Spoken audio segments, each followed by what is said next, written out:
बहुत अहम टॉपिक है जिस पे हम पहले भी बात कर चुके हैं। हम उस पर एक वीडियो रिकॉर्ड कर चुके हैं। वो है ईमान मज़ारी और हादी अली चट्टा पे जो एक ट्वीट्स का केस बनाया था, जो काफ़ी अरसे से चल रहा था। और भी बहुत से केसेस हैं, लेकिन आज अचानक से सुबह जब वो अदालत जा रहे थे तो उनको गिरफ्तार कर लिया गया। एक तरह से एक्सपेक्टेड था कि कभी ना कभी किसी ना किसी केस में उनको गिरफ्तार जरूर करेंगे, लेकिन जिस तरीके से उनको गिरफ्तार किया गया, और अब तो ये भी हमें इंफॉर्मेशन मिल रही है कि ईमान के साथ जिस किस्म का उन्होंने सलूक किया कि और ये मर्द पुलिस अफसरान थे, खवातीन नहीं थी। कुछ कोर्ट रिपोर्टर्स भी थे जो वीडियोस रिकॉर्ड कर रहे थे। उनका फोन लेके कुछ के तो फोन तोड़े और कुछ के फोन जो है वो छीन लिए गए। किसी को नहीं पता अभी तक कि असद तुर्क के खिलाफ कौन सी एफआईआर है, ईमान और हादी के खिलाफ कौन सी एफआईआर है। This is what it means when we say that the law is used as a weapon for your vested interest, to send a message, to harass, to persecute. So I mean,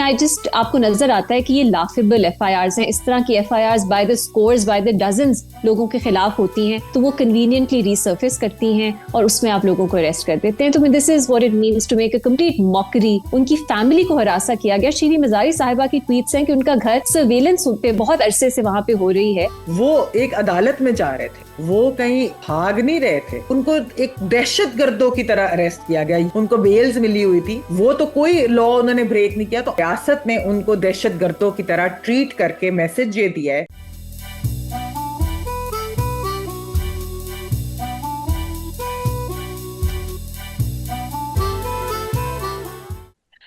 hello, welcome back to औरत काट। आज निताशा नहीं है हमारे साथ, लेकिन हम तीनों ने सोचा कि आज एक बहुत अहम टॉपिक है जिस पे हम पहले भी बात कर चुके हैं। हम उस पर एक वीडियो रिकॉर्ड कर चुके हैं।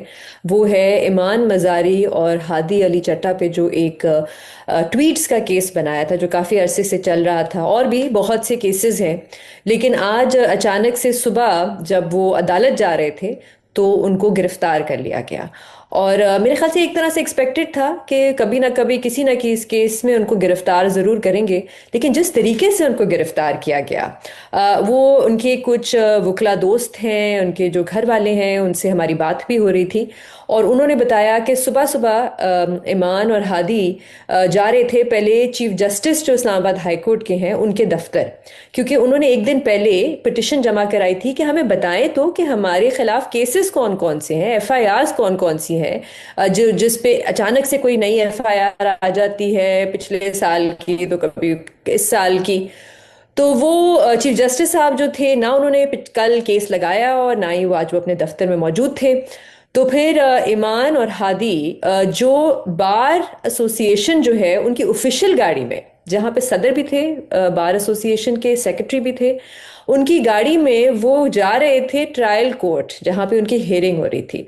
और सरीना चौक पे अचानक से पुलिस आई और उन्होंने आके गाड़ी को पहले तो मारना शुरू कर दिया। फिर उसके बाद बताया ये जाता है कि उन्होंने पहले सदर को निकाला बाहर, और फिर उनको सेक्रेटरी को निकाला, और फिर बड़ी गंदी गंदी गालियां दी हादी को, और फिर हादी को गाड़ी से निकाल के काफ़ी बुरी तरीके से मारा भी। और अब तो ये भी हमें इंफॉर्मेशन मिल रही है कि ईमान के साथ जिस किस्म का उन्होंने सलूक किया कि और ये मर्द पुलिस अफसरान थे, खवातीन नहीं थी, कि उनको पीछे से गर्दन से पकड़ा, नीचे से उनका ट्राउज़र पकड़ा, उनको घसीट के बाहर निकाला, और फिर उनको खवातीन जो है पुलिस अफसर उनके हवाले किया।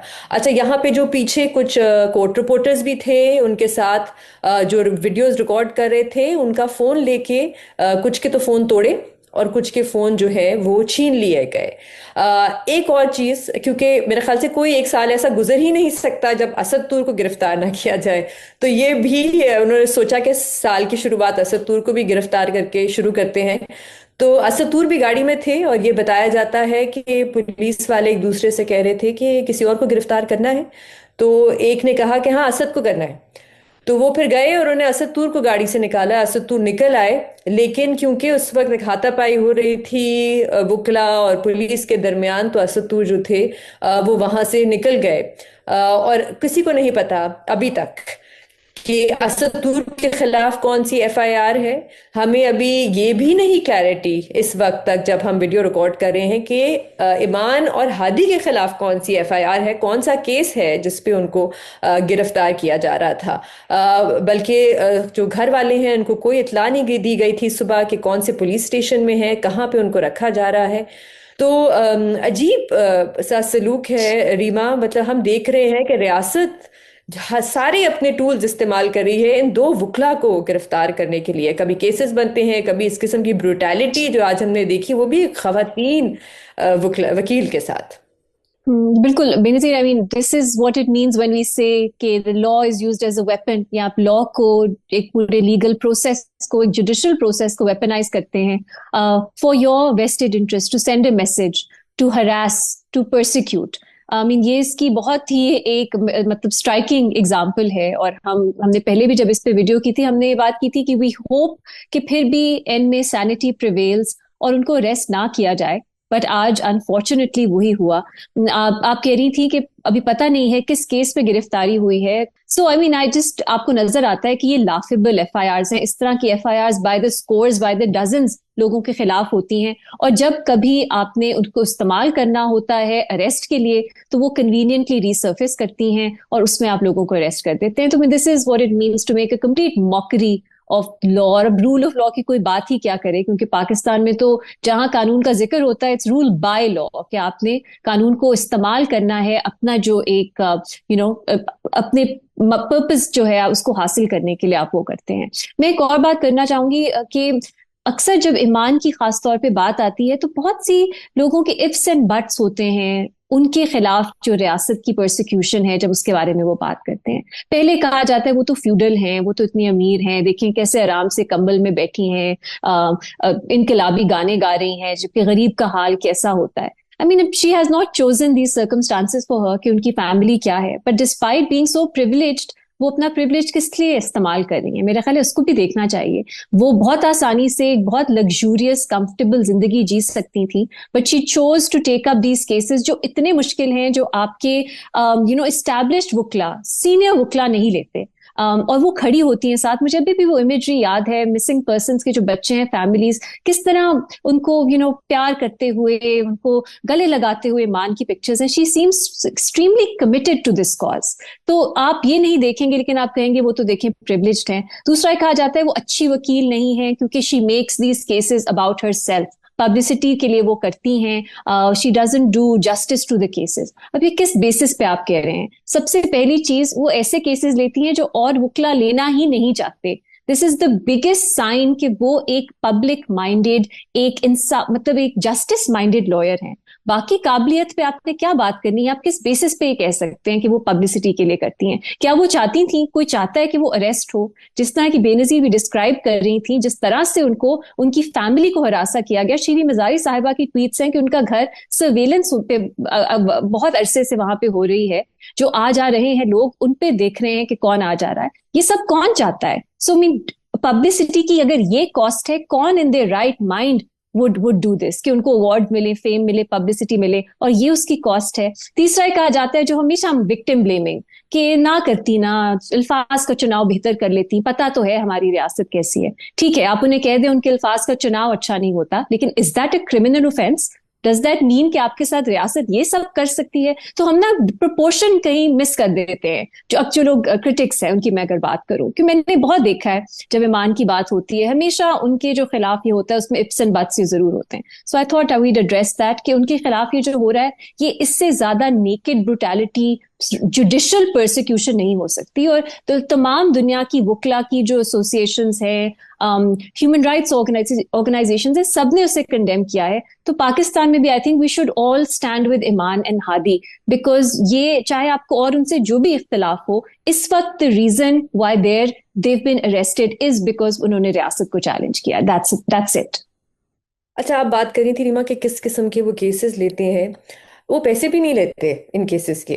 मैं सुन रही थी ईमान को भी और हादी को भी, ज़्यादातर वो केसेस लेते हैं मिसिंग पर्सन के, ब्लास्फेमी के बहुत से केसेस हैं, ये ब्लास्फेमी गैंग वाला था उसके केसेस हैं, और भी बहुत से केसेस होते हैं। मुश्किलों से वो कहते हैं कि 10% जो हमारे क्लाइंट्स होते हैं हम उनसे पैसे लेते हैं, बाकी हम सारे केसेस प्रो बोनो करते हैं। और अक्सर बहुत से इनके जो दोस्त हैं, वकला दोस्त हैं, वो ये कंप्लेन करते थे कि ये पैसे कैसे बनाएंगे, ये अपना फर्म कैसे चलाएंगे, ये तकरीबन सारे केसेस प्रो बोनो लेते हैं। बट मैमल, मैसेज क्या जा रहा है इस किस्म की हरकत करके, इस किस्म का रवैया, क्या मैसेज आएगा? देखिए बेनजीर, जिस तरीके से उन्हें अरेस्ट किया गया, मतलब आपने डिस्क्राइब किया है कि ईमान को जिस बेदर्दी से उनकी गर्दन दबोची की, उनके ट्राउजर को जिस तरीके से पकड़ा गया, वो भी एक मेल ऑफिसर ने। ये तो वैसे ही खैर कानून के भी खिलाफ है, लेकिन वो एक अदालत में जा रहे थे, वो कहीं भाग नहीं रहे थे।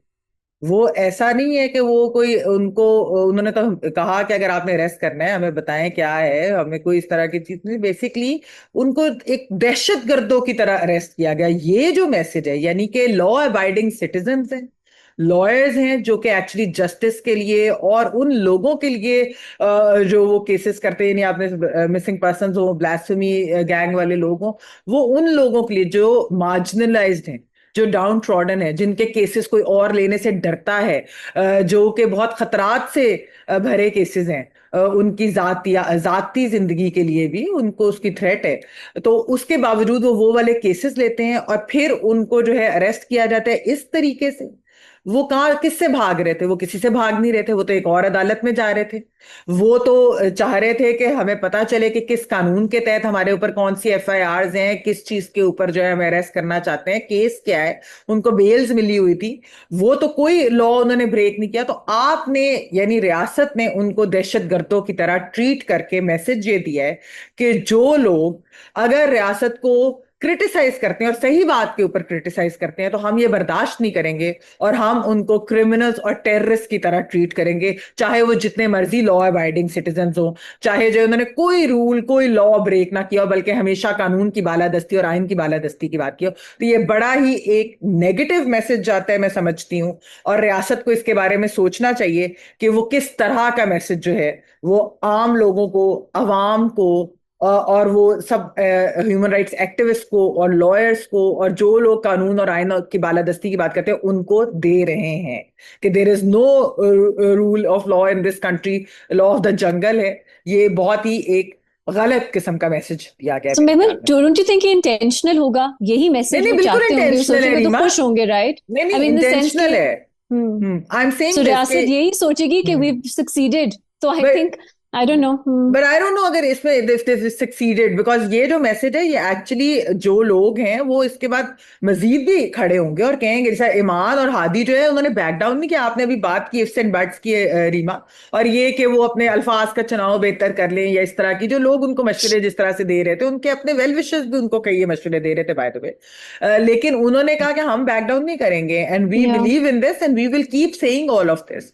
तो मेरे या ख्याल आई में जस्ट फील, और या यू जो एक राइट, उन्होंने तो नहीं, सर्वेलेंस की बिकॉज भी जो देयर, बात आपने की सॉरी गो अहेड। है, हाँ जी सॉरी रीमा, जो आपने सर्वेलेंस की बात की, जो उनके सेक्टर में, I know somebody who lives there, और उन्होंने मुझे बताया कि मैं काफी दिनों से देख रहा था कि इतनी ज्यादा सर्वेलेंस, ये गाड़ी वो गाड़ी, इतने लोग, और मैं सोच रहा था यहाँ पर किसकी मूवमेंट हो रही है, कौन आया हुआ है इधर। और बाद में ज़हन में आया कि ये तो ईमान और हादी की वजह से। तो ये स्टेट का मैसेज तो था उधर के लोगों के लिए भी, बाकी लोगों के लिए, but it's not a good message. And I think कि अगर वो समझते हैं कि इस मैसेज से लोग डर जाएंगे, तो मेरा नहीं ख्याल, जो लोग स्टैंड लेते हैं वो लेते रहेंगे, वो इस तरह से बैक डाउन नहीं करेंगे, बल्कि शायद उनको ज्यादा इस चीज का हो कि अगर ऐसे ही होता रहा और फिर तो कोई भी बोलने वाला नहीं रहेगा। I hope that is true, लेकिन मुझे ऐसा लगता है कि इस तरह के केसेस ना कहीं कहीं सेल्फ सेंसर करवा देते हैं लोगों को, बिकॉज ईमान हादी जितना ब्रेव, उतना मतलब बहादुर हर कोई नहीं होता। हर कोई इस तरह रियासत के सामने नहीं खड़ा होना चाहता। सो मुझे लगता है, I hope that's not the case, लेकिन मुझे लगता है एक इफेक्ट जरूर होता है सेंसरशिप का, लोगों को डराने का, इस तरह के जब केसेस होते हैं। बट क्या कर सकते हैं आप? मैं आपसे इस पे एग्री करूंगी रीमा। मेरे ख्याल से खौफ जो है वो मकसद ही इस किस्म की गिरफ्तारियां, इस किस्म के केसेस बनाने का होता है। पता नहीं हम किस किस्म का हार्ट स्टेट बन रहे हैं जहाँ पे ट्वीट्स पे दहशतगर्दी के केसेस बन जाते हैं, जहाँ पे एक आर्टिकल, एक इन्वेस्टिगेटिव जर्नलिज्म का एक आर्टिकल छपता है और वेबसाइट ही पूरी ब्लॉक हो जाती है क्योंकि कोई आर्टिकल ना पढ़े। तो मैं तो सिर्फ इतना कहूंगी कि अगर अभी आप नहीं बोलेंगे ईमान, मजारी और हादी के लिए, तो पता नहीं फिर हम कभी बोलेंगे और कभी मौका मिलेगा। क्योंकि ये एक एग्जाम्पल है, एक मिसाल है कि किस किस हद तक रियासत जा सकती है। हम यहाँ पे वीडियो कंक्लूड करेंगे, और आप ज़रूर हमें कमेंट्स भी भेजिएगा, आपको क्या लगता है इस केस के बारे में। हम इस पे बात भी करते रहेंगे, इस पे अपडेट्स भी देते रहेंगे आपको जैसे आगे मामला डेवलपमेंट्स होंगी। तो लाइक करिएगा, शेयर करिएगा, और ज़रूर कमेंट भी करना मत भूलिएगा। थैंक यू फॉर वॉचिंग औरत कार्ड।